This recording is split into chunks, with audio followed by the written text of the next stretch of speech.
and I'm so glad you've joined us today. The focus of this webinar series is muscle recovery and sports performance optimization. In our first session, we're going to explore the critical role of the metabolome in optimizing sports performance and achieving peak physical potential. Next slide, please.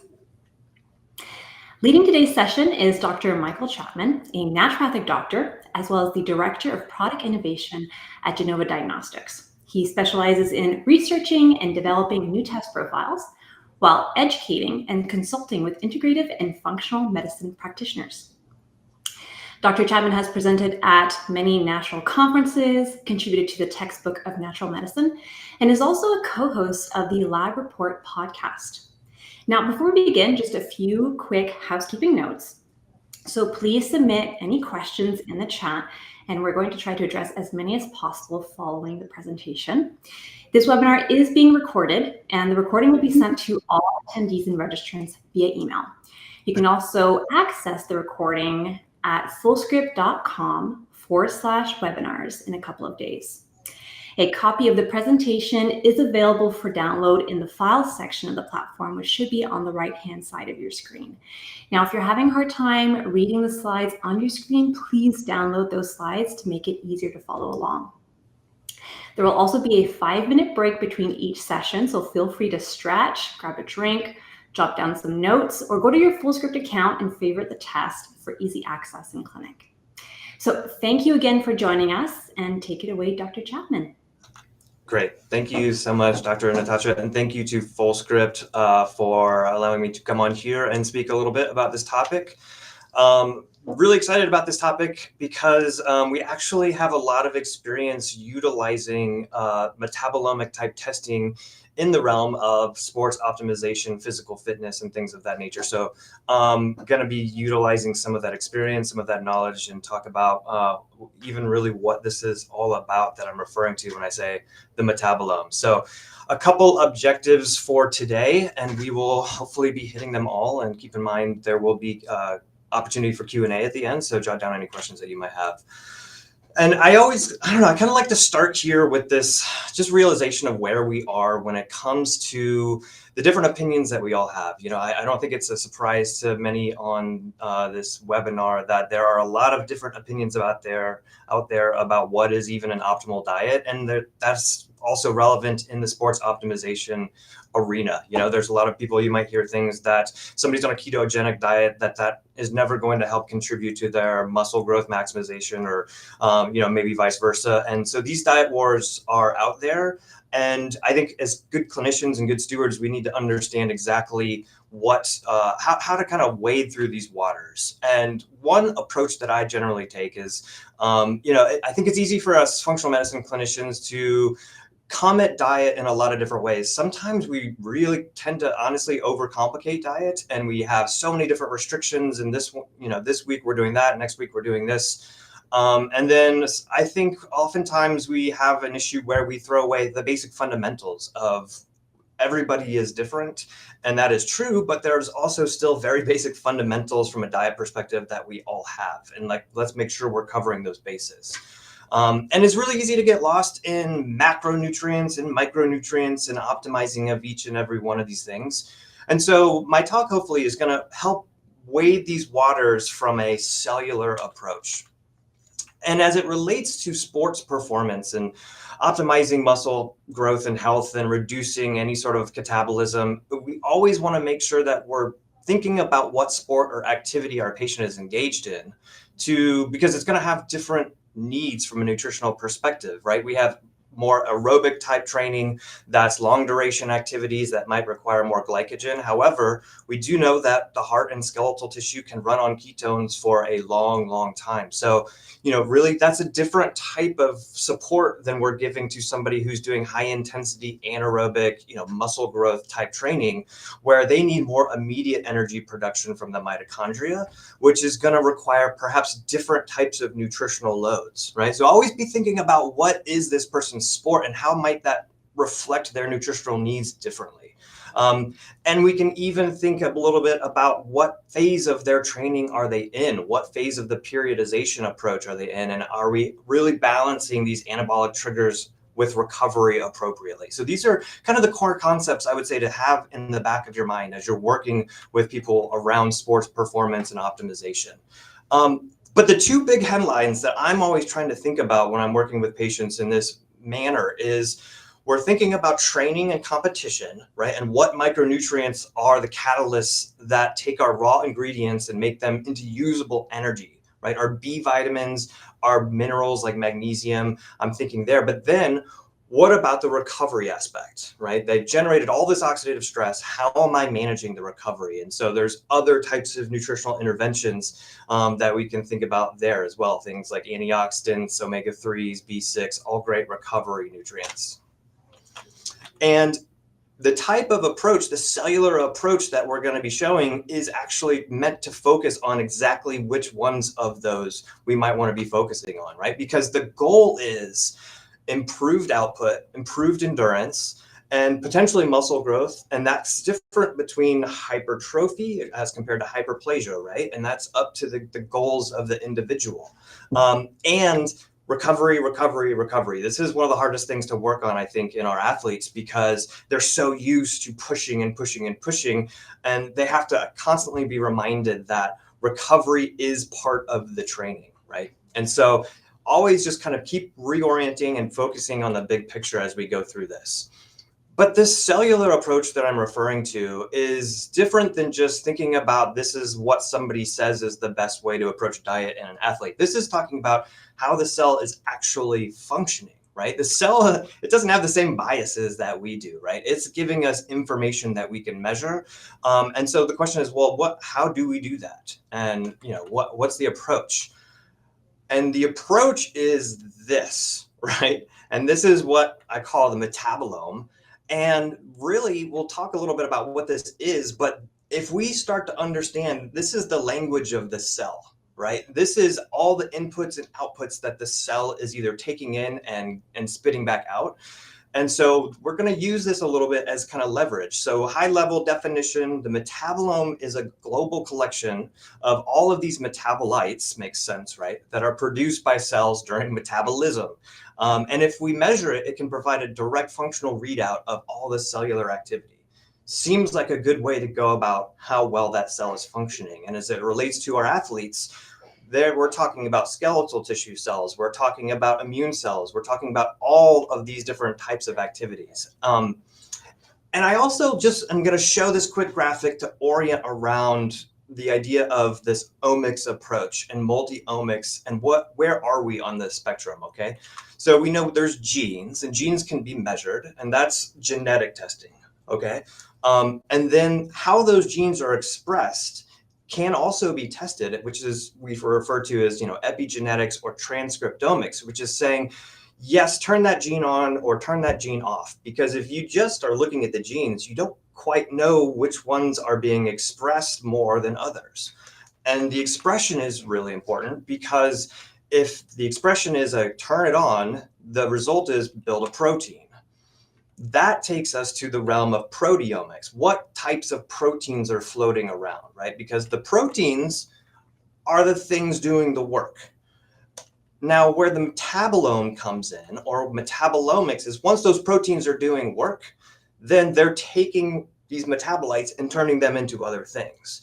And so I think metabolomics is a really great approach because it's real time, right? We don't have to know whether a gene is on or off. We don't have to know whether the protein is actually functional or not functional. We're just looking at the end result. We're sort of looking at the receipts. And so that's what we're thinking about when we're measuring metabolites and metabolomics. And as it relates to our athletes, always going back to kind of sports optimization, this area is going to be critical because this is key energy production, beta oxidation, and the Krebs cycle. We're not going to spend biochemistry time going into the names of these enzymes and things like that. That's not worth our time as clinicians, I don't believe. But understanding what it means is really, really important. And so all that to be said is we're taking a metabolic approach or a metabolomic approach, and we're turning it into something that is actionable. And so this is a test called the metabolomics. And as you can see there on the right-hand side, that's very similar to what we were just showing on that really big, scary chart. Okay, and so I'll walk through a little bit of how this works and especially what this means for athletes. So what we have here is a whole lot of data on this report. As you can imagine, if you're staring at that massive biochemistry chart, there's so many different data points that we can measure, but then translating that into something that means something as a clinician and means something to our patients is a whole different story. And also bundling it up into clinically actionable items, such as how much oxidative stress is going on. What about mitochondria? How are they functioning? Because if you remember at the top, I was speaking to in our athletes, the two biggest areas for my concern is the oxidative stress component, because exercise creates a ton of oxidative stress, and then mitochondrial function, because we need those mitochondria to be pumping out lots of energy, lots of ATP to support the workout. So those are two key areas, and they're rolled up right here on the front page based on all the data that we're measuring. And if you're not familiar with this test, it kind of walks through those first key roll-ups, and then it gets into a ton of different data on the backside. I'm not going to spend, I've got about 20 to 30 minutes, so we're not going to go over every analyte, but I want to make sure you understand how to work this test into your evaluation, because a lot of people who we know who are working with some of the highest end athletes are running this on almost every one of their athletes, and they're finding they're getting a lot out of it. So I want to hit some key places here. I mentioned, and I'll say it again, mitochondrial dysfunction as it relates to our athletes, right? And that's that second little pillar there. You can get a score on it, but that's important to cardiac muscle, skeletal muscle, immune and red blood cells, which are very much involved in the cleanup activity and response. So that's one area. And then oxidative stress is certainly another area that we want to be keeping an eye on, because that can further weaken our mitochondria.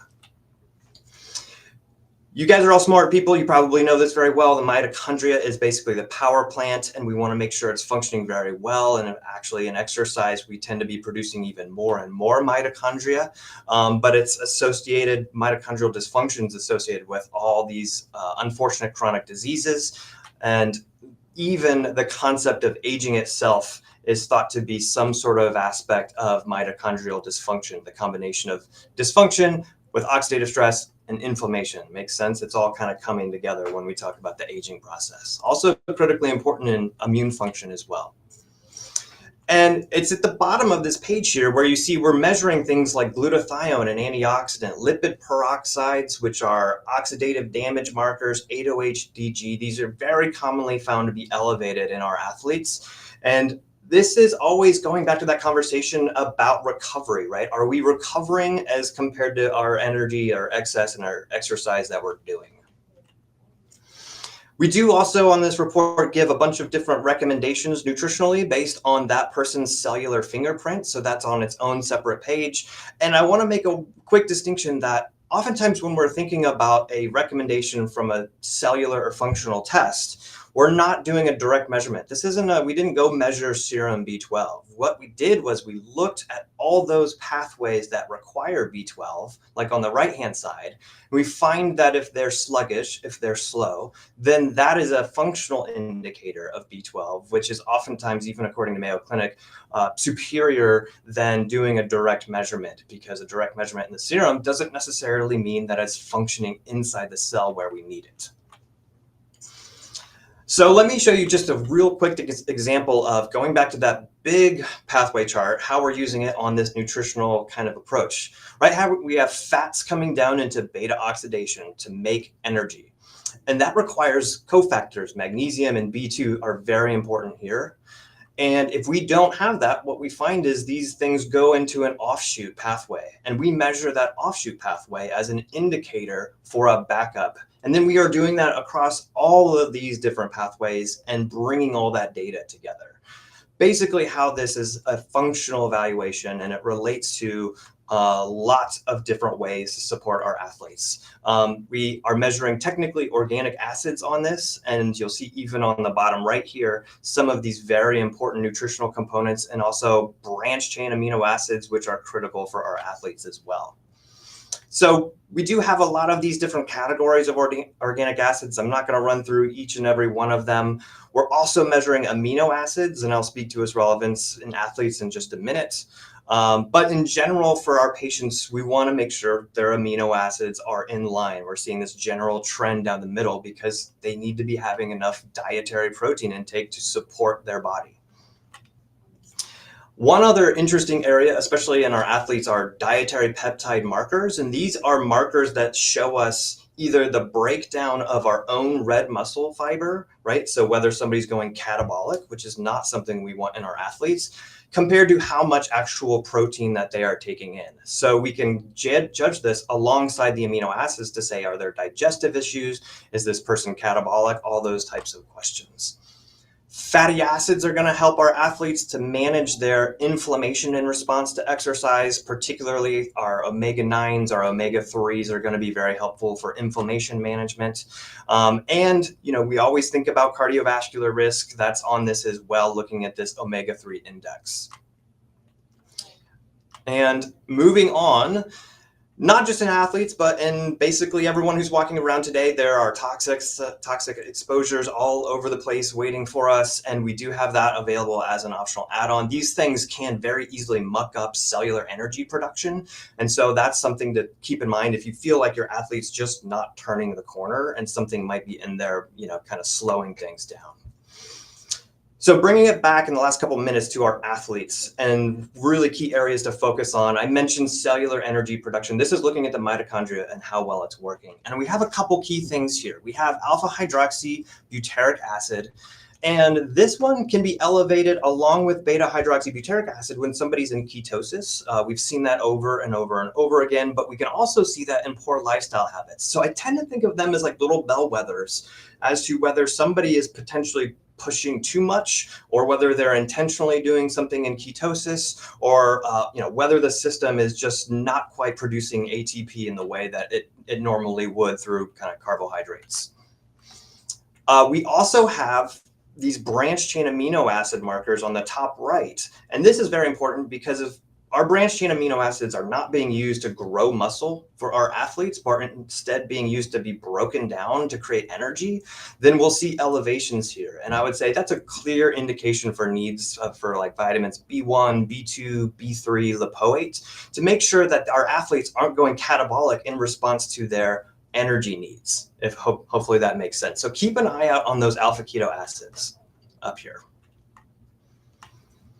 Amino acids, of course, are the building blocks of life. They're also the building blocks of skeletal muscle tissue. And, a lot of our athletes are taking a lot of additional protein. So it's always something to keep an eye on. But keep in mind, too, in response to exercise, the body will sequester the amino acids into the muscle, right? It's not going to be floating it around in the serum or the plasma to be used in other things because it's keeping that pool to the muscle recovery. So if you are finding low levels of amino acids in your athletes, I would say it's probably a good indication that they need to up their protein intake because their body's still trying to conserve it. All right, I think I addressed a little bit of that. Fatty acids, as I mentioned, there's the ability to look at cardiovascular disease risk, but also inflammatory balance. Inflammatory balance can be important here too, with arachidonic acid being a bit of a pro-inflammatory fatty acid. So that's one we want to keep in check in our athletes as well, because they're already creating so much inflammation on their own. And so just to wrap up in the last couple minutes here, I wanted to mention this is a test called the metabolomics. It's entirely at home. It's a urine test. If you wanted to do the plasma amino acids rather than a urine amino acids, we also have a test called the NutriVal, which just exchanges. You have the option to do plasma, but it does require a blood draw, obviously. But this one is an at-home, easy, dried blood spot combination with urine. And right there on the front, I mentioned some of the key things in our athletes that we're going to be talking about. We are going to be looking and making sure their oxidative stress is under control, whether it needs support with antioxidant support and recovery. Again, I won't say it enough. And then mitochondrial dysfunction. How is their cellular energy actually working? Are they producing ATP? Are there things inhibiting it? And then also some of those subtle nuances around, are they shifting from skeletal muscle catabolism to support energy, or are they doing pretty well and they're actually using those key amino acids to build muscle and to optimize? And so that, I believe, is right at about our 20-minute mark. A couple of additional things here. We mentioned at the top some of the support materials that we have here at Genova. Always feel free to take advantage of those. And yes, thank you so much for being here and for attending. I hope that was helpful and informative. Thank you so much for that presentation. We have some questions. So everyone feel free to add your questions to the chat. We're going to try to get to as many of them as we can. So we do have at least 8 minutes to answer some questions. And I've been going through the questions. So I'm going to start us off, but I'll be continuing to keep the chat to see what's coming up. So our first question for you, Dr. Chapman, is someone was asking in regards to what do you think is the youngest age for testing? So I guess thinking about more of our like younger athletes. Yeah, so for a test like this, we do have a lot of different reference ranges and their age described reference ranges. So the test should be fairly relevant. We actually, even all the way down to I think we discard below the age of 2. So any age under 2, we don't recommend testing. But anything above that, there's going to be different ways to interpret some of the information, because obviously we change as we grow. And so anytime we have those types of questions, strongly encourage calling us up and having a medical education consult so we can go over those results, in this particular case example, because it might mean something slightly different to, an 8-year-old as compared to a, 22-year-old. That's very fair. We have lots of questions coming in. Okay, so here is there a preferred time to take the test? Giving time frame, so giving time reframing from training. So I guess should they be not training leading up to this test? Yeah, I mean, I think the power of the test is really such that you can kind of create your own type of case example. And what I would recommend is to develop a protocol for yourself and use that with all of your individual athletes. And a very common one that I've seen be used is, somebody's entering some sort of new phase of their training, or they've stopped, or something shifted where they might be at a bit of a baseline. And so it's really, really great to always get that baseline first. And then once they're going through and maybe they're in, the next period, they've gone through their exercise and they're going through their next period, do a follow-up test and see what that exercise activity did to their system. But there's certainly other ways you can use it. I know there's lots of different trainers out there using this test, and they're doing it in different ways, and because they have different clinical questions they're trying to answer, if that makes sense. Yeah, awesome. I saw one on the supplements. I'm just trying to find it here. We have so many good questions. Let's see here. Every time I try to scroll up, new questions pop up and it brings me down. Well, if you don't mind, there was one about how long of a window the test reflects, whether it's 24 hours, 48 hours. We get that question a lot. And so it kind of depends. So when we're looking at the urine, right, we tend to think of urine as being a filtrate, and that can reflect, say, the last 2 to 3 days, I think is a fair time frame to be talking about. But things like the plasma or the red blood spot, those are much longer windows of time. A red blood cell lasts about 90 to 120 days in the body. And so we think about even our fat soluble vitamins like our omega-3s and stuff like that, probably having a longer window of time that we're reflecting. Awesome. I found the question I was looking for. So are there specific supplements that should always be taken pre and post? I thought it was regarding to the test. We're going to be talking about supplements in the next session if you want to attend that, Gemma. A question, did you say you can get amino acids without blood draw, i.e. blood spot? We can do amino acids. Currently, we're doing them as a urine test. So that is sort of the non-phlebotomy, non-plasma approach. And so that would be sort of the at-home non-invasive. And again, similar sort of rules apply for making sure that because it's the urine, it's probably reflective of the last 2 to 3 days. So we always encourage the individual to consume what you would be kind of consuming, however you call it normal, right? If you're training, consume your normal training meal so we can see how your body is reflecting that and taking it in and metabolizing it. If you're a different period, consume what you would consume during that normal period. Excellent. And we have a question that's not necessarily related to sports performance, but definitely muscle health. They ask, can these tests be helpful in energy balancing for diseases like MS? So kind of a little bit of outside of sports performance. Yeah, certainly. I mean, a lot of what I do and have done for many, many years is going over clinical cases one-on-one with our clinicians who run it, right? I have this patient, I ran this test, what are you seeing? And whether it's fibromyalgia, whether it's MS, lots of different chronic diseases, energy production is hugely important, right? Mitochondrial dysfunction is relevant in cardiovascular disease. It's relevant in neurocognition. It's in neurodegenerative diseases. It's relevant in so many of these different areas because when you think about it, our body needs ATP, right? And that comes from the mitochondria. And so we have to have healthy mitochondria. And yes, if we optimize those mitochondria, we see lots of improvement in all types of disease categories. And I would say MS wouldn't be an exception. I've heard many stories one-on-one on our clinical consults like that. Oh, another great question that's, again, outside of sports performance, but nonetheless, I think a very interesting one. Would this test be helpful for monitoring patients following cardiac surgery and participating in cardiac rehab exercise programs? I would say, I believe, nutritional optimization is 100% going to be important in any type of recovery, including cardiovascular recovery. Now, again, similar sort of caveat that I would really recommend calling us to review the type of results in a different context, such as in that clinical picture, because there's going to be lots of other variables that might be shifting the balance of cellular mechanics based on the procedures and the recovery, if that makes sense. And there are a lot of questions which I think you covered well in regards to like the differences between urine and blood. So I think we've covered those questions already. Any other questions that you want to ask Dr. Chapman while we have him here? I'm just going to go through to see if there's anything else that I missed that we haven't asked already.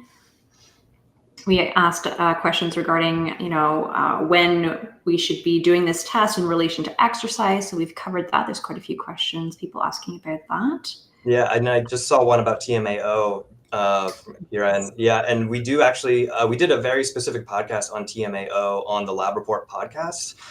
So if you want some of our, Patty and me's hot takes on TMAO, then definitely tune into that one. It's a little bit, I don't know, controversial. TMAO is kind of controversial as it relates to L-carnitine, and especially in our athletes who are oftentimes taking a lot of L-carnitine. So it's a really great question. I don't think the dust has settled on it, but yeah, good question. And just looking to see if there's any other questions. And we are kind of getting to that 30 minutes. I think that's it. I'm just going to see if there's any new ones. So for cost, you can definitely go on to the FullScript platform, and everything is transparent in regards to cost. So you can go ahead and take a look. So during that 5-minute break, if you want to log in, go check out what Genova has to offer in regards to their lab offering. And you can also look at what this test costs as well.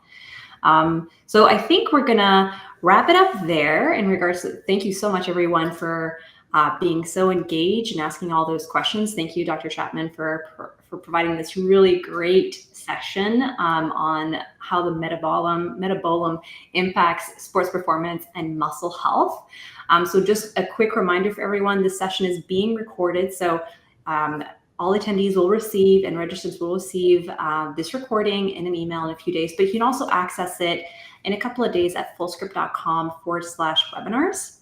So we're going to take a 5-minute break now, before our next session. So feel free to grab a drink. I encourage you to join us for the second session. It's titled Athletic Performance, Strength and Endurance Gains with a Plant-Based Peptide, and that's presented by Designs for Health's National Sales Trainer, Dr. Brian Pendergast. So it's a really great follow-up to what we've covered today, and we hope to see you there. Thanks, everyone.